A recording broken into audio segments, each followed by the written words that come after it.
All I had was silence, and with the absence of your words, I took it as an answer. By Annie Dot. Part 1. Lassitude. Lassitude. A noun. Weariness of body or mind. Lack of energy, interest, or spirit. Chapter 1. First installment. Life after the war was busy. When he had been away training or on the run or doing anything else but staying in Konoha, Naruto hadn't even thought about how much work goes into preparing for war and then into rebuilding. That's what Shikamaru had called it, rebuilding. Ba-chan spent a total of 8 days in the city after they got back. Even coming back was anticlimactic. Naruto had imagined a parade, maybe, or a ceremony, a memorial for everyone they had lost, for Neji, who had given his life for Naruto. Instead, people just stumbled in, most of them heading straight for their beds. At first, Naruto wanted to follow their example, but he was filled to the brim with restlessness, even though he had been bleeding to death just a few hours before. They took him to the hospital. They took Sasuke into custody.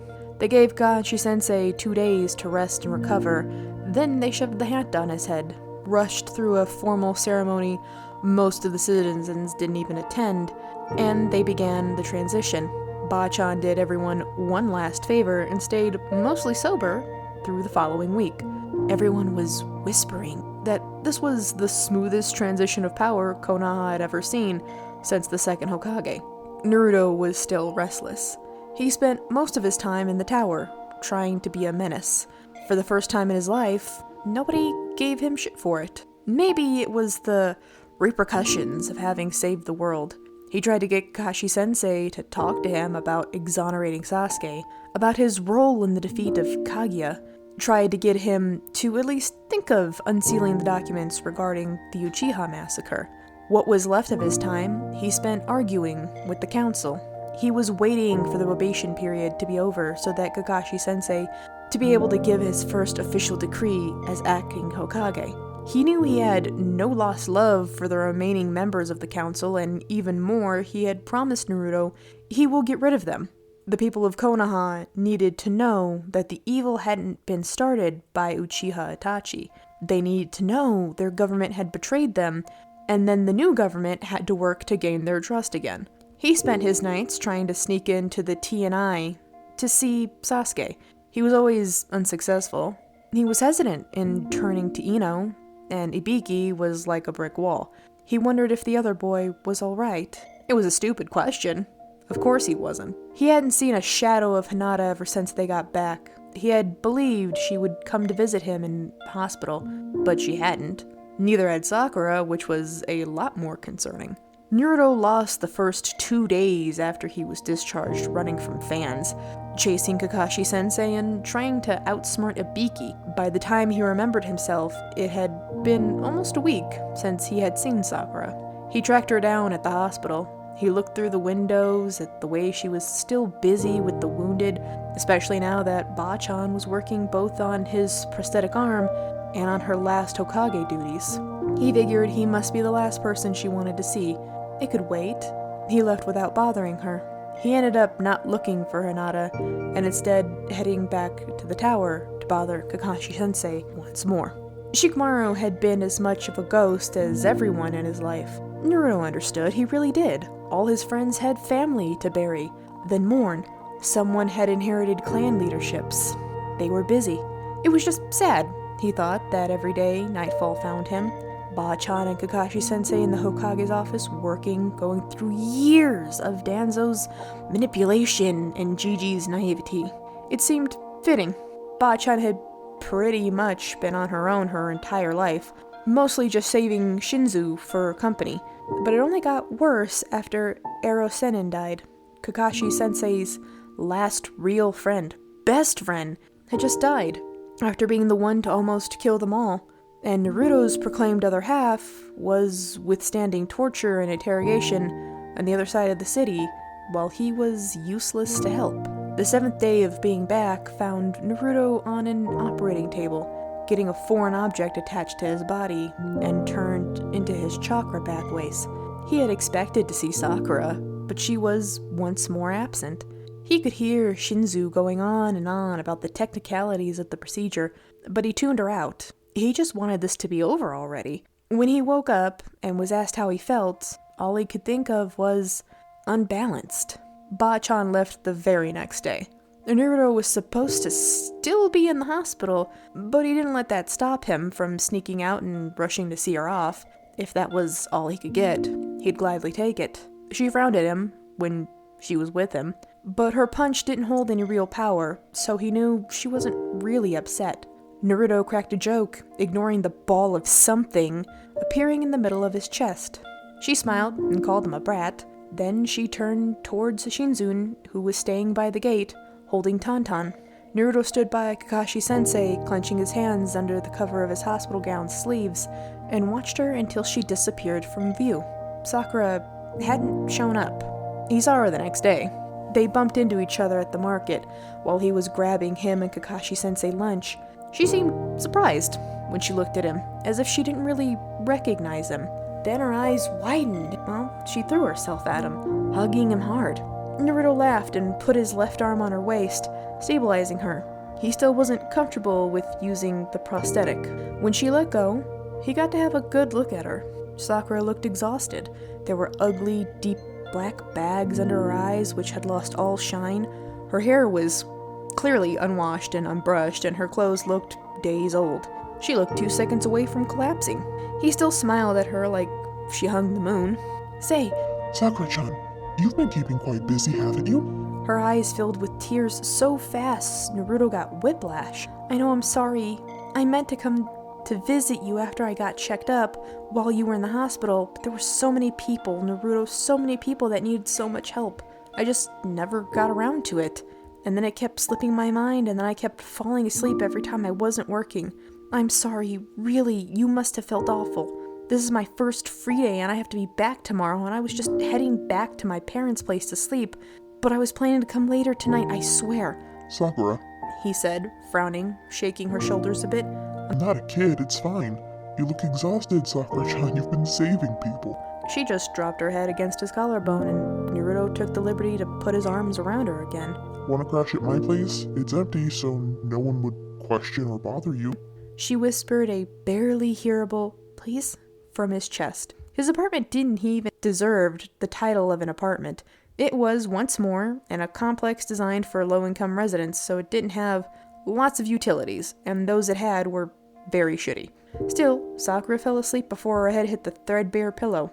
He tucked her in, leaving a glass of water on the floor beside the bed, and headed back out to get Kakashi-sensei his lunch before he got cranky. Another week passed in which none of his expectations were met yet again. He hadn't seen Sakura since that meeting, and they had had no common communication whatsoever besides the note she left on his pillow, thanking him and promising dinner sometime soon. The rest of his friends were reduced to glimpses across Konoha. Akimaru's fur in the corner of his eye, a bug near the outskirts of the market, blonde hair flowing and disappearing before he could react, the smell of cigarettes, a green figure going into the hospital, Shoji's voice somewhere in the crowd, a glimpse of hair so black it was blue. No Neji. Kakashi-sensei was completely overwhelmed by the situation, and as much as Naruto wanted, he had no idea how to help him more than he was already doing. But reading documents and studying the ancient laws of Konoha could only do so much. Kakashi-sensei was left to do the hard work, like arguing with the council, but in a formal environment, or trying to overrule bigoted decrees from the past, or trying to pluck Konoha from the clutch of corruption. Ibiki still didn't let him see Sasuke, and Naruto didn't want to make Kakashi-sensei's burden even heavier by putting pressure on getting Sasuke out, because it had to be somewhere in his top priorities. Naruto slept at the tower every night. Ino was the first to resurface from the self-imposed isolation. She showed up one day after those horrible 2 weeks in the Hokage office with a new haircut and a new outfit, and asked to be given, as the head of the Yamaka clan, the leadership of T&I. Kakashi-sensei didn't give her exactly that, but Naruto had half of a mind. Her real goal had been head manager of the interrogation squad from the beginning. She hugged him before she left, whispered a "thank you" he felt was undeserving in his ear. He hugged her back, using both hands and asking her how she was holding up. She shrugged, then smirked, and said her mother was beyond pissed that she had to listen to Ino now. Naruto let it slide, He didn't ask about Sasuke, nor did he make any requests. He met Kiba, Shino, and Choji for dinner 2 days later. Halfway through the meal, Ino and Sakura walked into the restaurant, and after many hugs, they sat down next to them. He didn't feel bitter that Sakura made time for Ino but not for him, because she made it up to him by pressing her shoulder against his, hand warm in his fake one. It felt like being born again. It felt like coming home. He specifically didn't look to his left, where someone else should have been sitting. He got a glimpse of Lee when opening the curtains to the windows from the office the next morning. It was long before he knew Kakashi-sensei would come in, so he followed. Lee issued a challenge and Naruto laughed. They climbed the mountain using just one hand, and Lee commented on Naruto's preference to his left. "You should talk to Guy-sensei," he said, serious as Naruto had only seen him once before. "He's going through a similar experience, I believe. Even if you don't find common ground based on the similarity of your injuries, he will still have wise words to share." After he showered and showed up later than Kakashi-sensei himself, Naruto threw himself into work and purposely didn't think about Lee's words until the next day. He hesitated in front of the hospital since he hesitated in front of the room. He was sure Guy-sensei knew he was there, but when he finally gathered up the courage to enter, the older man didn't comment on it, and he was grateful. "There is nothing," he said with his usual dose of youthfulness, "that can stop someone from their goal. You have shown that very nicely, Naruto.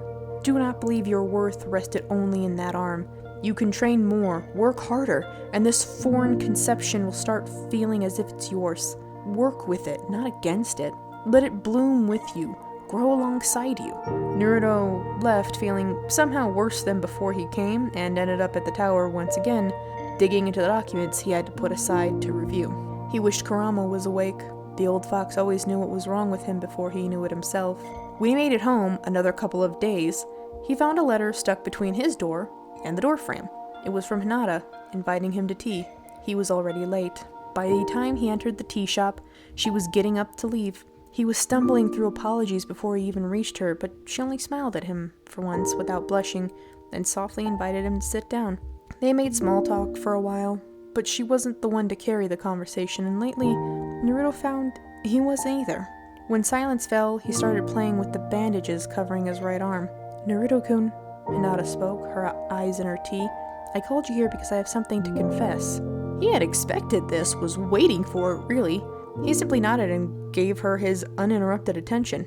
"I had, for a very long time, harbored feelings for you." She looked up and her eyes were solemn. "But I think you already knew that. I value our friendship, our bond, but I have lived this possible future, Naruto-kun." He was suddenly hit with the realization that he had been Hinata's infinite Tsukuyomi. "I have felt what we could have given time. I stood next to you as you accomplished your dreams, supporting you. Make no mistake, I will still support you, hoping you will do the same in return when I will try to change the laws of my clan. But having experienced what it could be between us, I would like to also experience something else. She made a pause, thinking. "I'm not sure I want to live the same life twice, Naruto-kun. I hope you understand." He did. He told her as much. He told her he will have her back through anything, and he will continue being her friend. He told her he was grateful she was his too, and enjoyed the innocent blush that dusted her cheeks for the last time. It wasn't for him to look anymore. He didn't ask about the dream, and before they parted, he let her kiss his cheek, same spot she had slapped him during the war. She left him with the impression that she had somehow become much older than him overnight. He met with Sakura once more, alone, to cry for lost ones and for shared trauma. They stayed on the ground where they had taken their bell test so many years in the past. He let her hit him for almost dying, twice. She let him hug her for saving his life, twice. When he walked into the office, he almost felt like before. Then he saw Kakashi-sensei's face. "They let Sasuke out this morning," he said, and Naruto vanished. He found Sasuke on top of the Hokage monument. His hair was longer.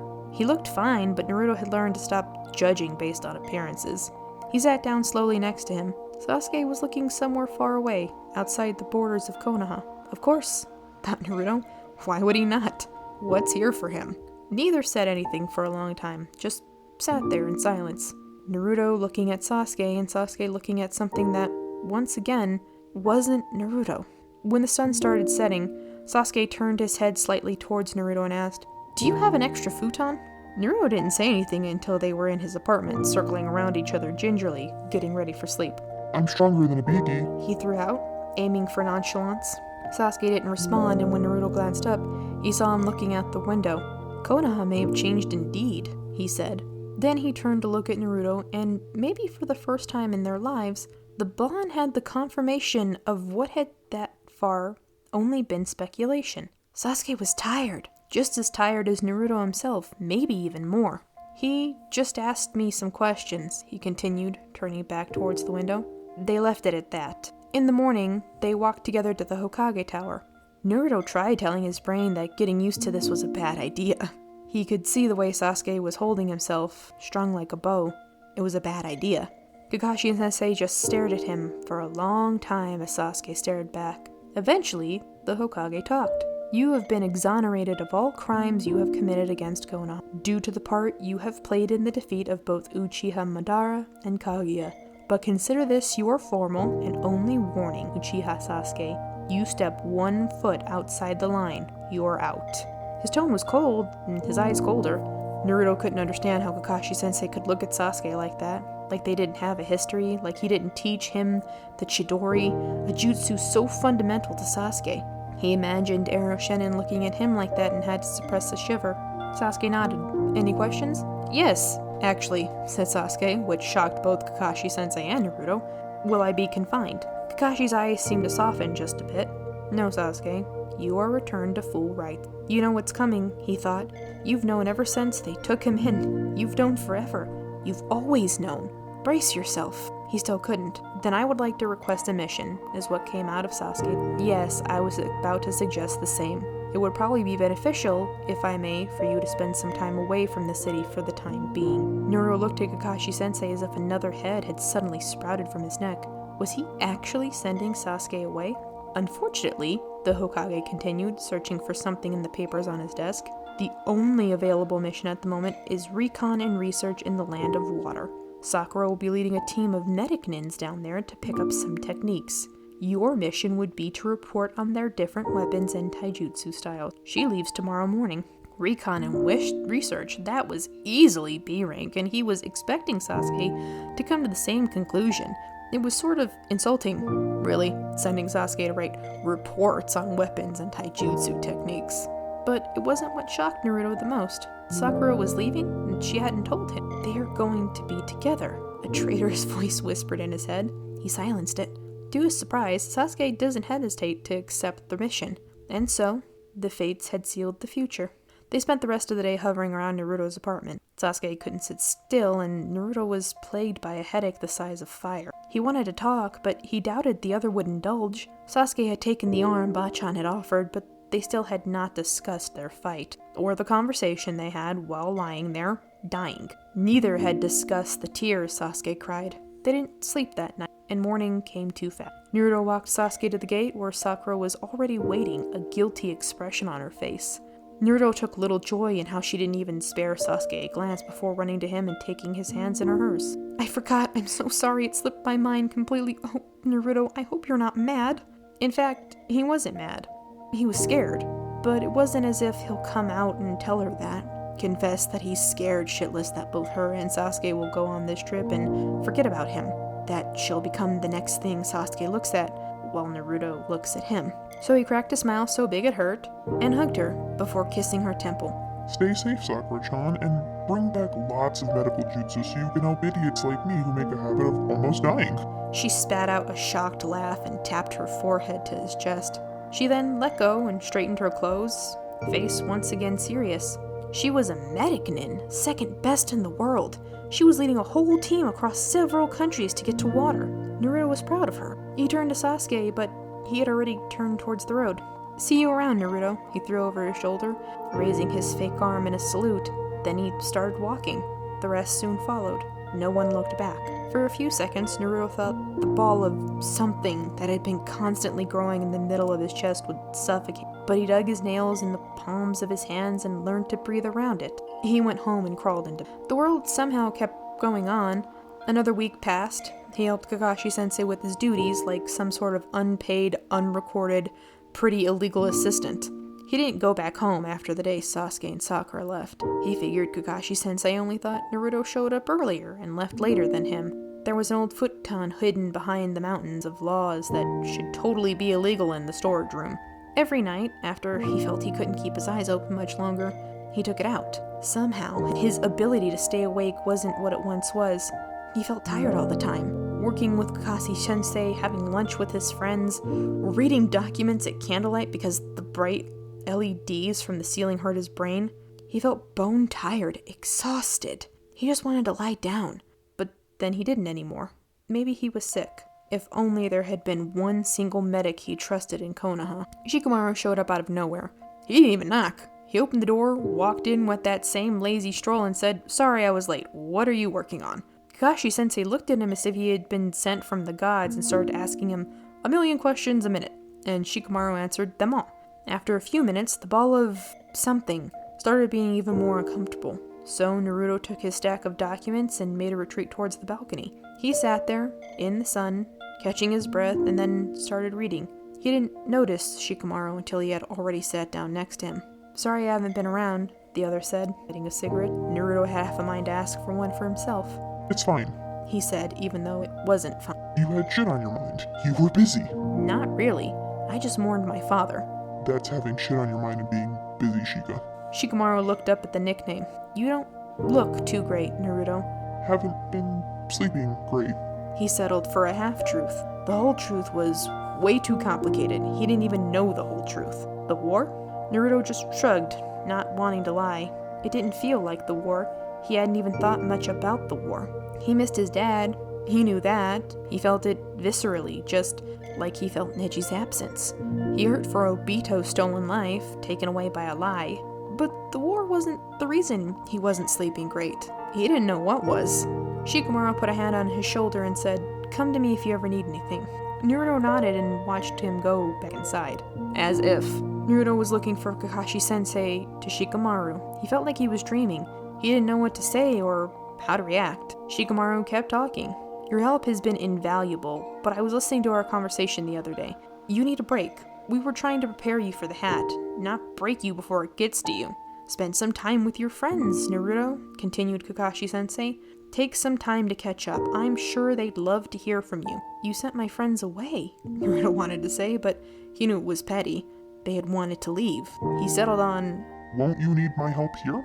They both laughed, as if Naruto offering to help was unheard of. "No," Shikamaru said, and although it was a word you heard almost on a daily basis, it cut through Naruto like a sword, sliced him open as a kunai would. However, unlikely you'd think it, you don't really need an army for paperwork. You can take a break and we'll still be standing when you get back. Not promise to still be sane, but hey, still stand. Are you sure?" mumbled Naruto, frowning.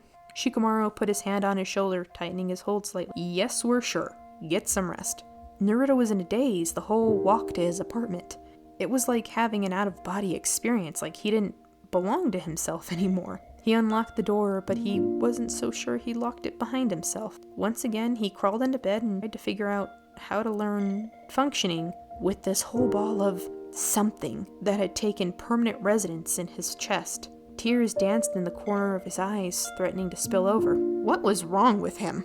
He sneaked into the Central Library 3 days later after not doing anything at all in the meantime. There wasn't much information on the Uchiha clan, but the little Naruto could get his hands on, he treasured. In the comfort of his home, after going through every single document, he realized that he had been naive to think he could find anything about Itachi in the public documents. He hit the sealed Hokage archives next.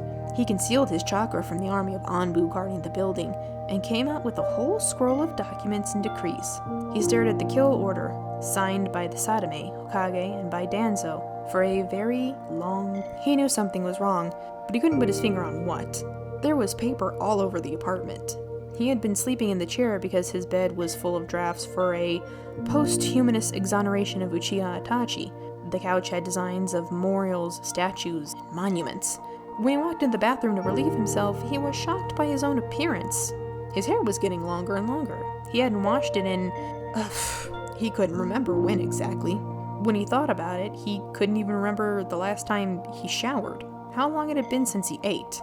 How long had he been holding up in his apartment? He gripped the sink so hard it broke. He was left staring at the cuts on his palms slowly heal, at the debris on the floor of the bathroom, at his sunken, empty eyes staring back at him from the mirror. He turned right around and took the mission report completed by Itachi's shaky handwriting and read it once more. Maybe he had missed even one detail. It was weird how nobody noticed the hero of the elemental nations slip through the cracks. He was staring at his own reflection in the water. The sun was bright above his head and warm against his skin. A second head appeared next to his. Naruto. He turned towards the voice. Sasuke was looking at him, anger in his eyes. Naruto, he repeated, voice sharp like a stainless steel kunai. What are you doing? He tried opening his mouth to talk, but no sounds came out. This is not for you to see. Stop trying to interfere. Stop meddling in the affairs of my clan. You're such a bother. His vision swam. Somewhere in the back he could hear Shikamaru laugh. No. He was back at the gates, staring at Sasuke's back like he always was. See you around, Naruto. Pain. Pain, pain, pain. He woke up with a start, gasping for air. He fell from the chair and crawled backwards until his back met the wall. His cheeks were wet, and tears were still pouring from his eyes. He tried to breathe around the godforsaken something. He couldn't. He couldn't. He hugged his knees to his chest, rocking slightly, now fully sobbing. He was cold all over. He came back to himself when the sun was halfway across the sky. He looked around the apartment, taking note of all the filth he had been living in. What day was it? He needed to change something, fast. He washed his face, changed his clothes, and walked out. Kakashi-sensei was surprised to see him. Naruto, he said, how can I help you? He fabricated a smile from the depths of his being, ignoring the way he was slowly suffocating, the way his nails were digging into his palm. I'm bored, Kakashi-sensei. He whined, jumping a bit on the balls of his feet. He needed to sell this. Give me a mission. What do Sakura-chan and Sasuke Teme get missions, but I don't? There was a moment when Kakashi-sensei smiled and Naruto thought, jackpot.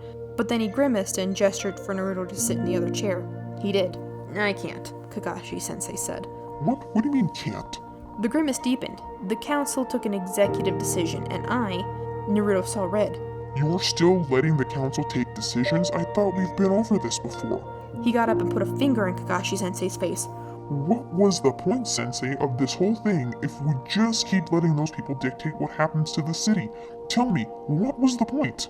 Kakashi-sensei's eyes were wider than Naruto had ever seen them. He put a hand on Naruto's wrist, lowering it slowly, looking at Naruto as if he were a scared animal. You came up with the idea, Naruto. I thought you said it was the best option. What changed? Naruto deeply wished Kurama was awake during that moment, if only to punch Kakashi-sensei into the Hokage. But before he could say anything, the other man continued talking. You voted yes, if you remember. It made Naruto pause. What do you mean? Kakashi-sensei frowned. The election a week ago? Representatives from the civilians too? Proportional to their numbers, every ninja clan choosing one member to be a delegate in the council? Everyone has a say, just like you wanted. No possibility of anyone grasping all the power. Naruto snatched his hand from Kakashi-sensei's. That council. He came up with the idea in the first 2 weeks after the war. He had been thinking about it even longer before that. When did it get implemented? Where had he been? I voted? He asked, voice small. Yes, I sent you a note, and you showed up here and voted in front of everyone. Do you remember? No, Naruto didn't. Shit. He could feel his hands sweat and his breath quicken. He nodded fast, as to not let Kakashi-sensei figure out something was wrong. I'm just tired, Sensei, that's all. I remember now. He didn't. He was losing time, and oh, Kami, he was losing time. Kakashi-sensei looked suspicious anyway. Naruto opened his mouth again before the other could say anything. What executive decision? The grimace was back on his face. That you are too valuable right now to risk losing, therefore until the waters come down, you should keep to Konoha. The allegiance with the other nations is still new, and people don't trust them or their Kages. That's without adding all the smaller countries which have not been part of the allied shinobi army. I have to say I agree. You fought a war a couple months ago. You're the hero of the continental countries. Spend some more time in the cities, and after winter is over, maybe we can have this conversation again. The ground was slipping beneath his feet. He had to put all his heart into that plan. He had seriously been under the impression that it had been the right thing to do. Share the power, let the people decide what they wanted. What they wanted was him locked up, apparently. So many thoughts were rushing through his mind. Were they scared of him or for him? There was a voice in the back of his head whispering, "You are always going to be a weapon, never a human. You were good for fighting, but look now. They've all left or told you to leave. They will never want you. They only want the demon, the monster, the powerful, undefeatable warrior to fight their battles for them. Unanimous vote? While his friends thought it was best to keep him locked up, he wondered how long it would be until he was truly locked somewhere deep inside the walls of T&I. He wondered if anyone would know the truth, or they'd just think he left, betrayed them, as they've always expected them to. Naruto, Kakashi-sensei spoke through the haze. Naruto was trembling. He couldn't breathe properly. Yes, Sensei, it's fine. He forced out. He couldn't muster a smile. I know you're disappointed, but really it's for... The best, I know, I'm not disappointed. Listen, I have to go now. I'll see you later. He was out of there and across town, dry heaving in front of a very tall tree in the middle of the forest before Kakashi-sensei could respond. It all played on repeat in his head. Why? When he woke up, it was dark out. It was a miracle he made it back home without anyone seeing him. He looked at his occupied bed, tears still drying on his cheeks. Why was he doing this? Why was he looking for ways to clear Itachi's name? Did he think he would be enough to bring Sasuke back? Nothing ever was. Suddenly, Naruto was blinded by rage. Rage like he had never felt before. A raw scream tore its way through his throat. He threw the chair at the wall. Why? Why was he feeling like this? He pushed all the papers off the bed and tore the mattress up. He was crying, ugly wet sobs escaping his hurting chest. The table got overturned, the papers flying everywhere. What was wrong with him? Energy suddenly drained from his body and he collapsed on the floor. He had no power anymore, not even to cry. He sat there, staring at the ceiling. He was tired. He was so tired. He just wanted to sleep. He curled on his side, in the middle of his cold, empty apartment, surrounded only by paper, half-made plans to bring his life back on track. He closed his eyes. He was so tired.